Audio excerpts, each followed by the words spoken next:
ఈరోజు వైఎస్ఆర్ కాంగ్రెస్ పార్టీ నాయకులు ఎంతో మంది ఈరోజు అన్యాయంగా కేసులు ఎదుర్కొని ఈరోజు ఇబ్బందికర పరిస్థితులు ఎదుర్కొంటున్నారు. చాలా మంది ఇల్లు కొట్టేస్తే ఇక్కడ బీసీ ఒక ప్రముఖ బీసీ నాయకుడుగా ఉన్న విజయ్ భాస్కర్ అన్న గారిని దారుణంగా ఈరోజు ఆయన పైన అటాక్ చేయడం జరిగింది. దానిపైన పోలీస్ డిపార్ట్మెంట్ సరైన చర్యలు తీసుకోలేదు. తూతు మంత్రంగా ఈరోజు చర్యలు తీసుకునింది. ఖచ్చితంగా సీరియస్ యాక్షన్ తీసుకోవాలని చెప్పి కూడా మేము డిమాండ్ చేస్తున్నాము.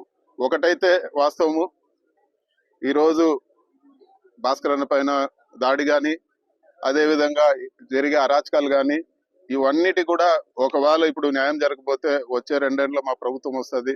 ఖచ్చితంగా న్యాయపరంగా వీళ్ళందరిపైన ఖచ్చితంగా యాక్షన్ తీసుకుంటామని చెప్పి కూడా తెలియజేస్తున్నాను. పీడీ యాక్ట్ పెట్టైనా కానీ, పీడీ యాక్ట్ వర్తిస్తే పీడీ యాక్ట్ పెట్టైనా కానీ వాళ్ళందరిపైన కఠిన చర్యలు తీసుకుంటామని చెప్పి కూడా నేను తెలియజేస్తాను.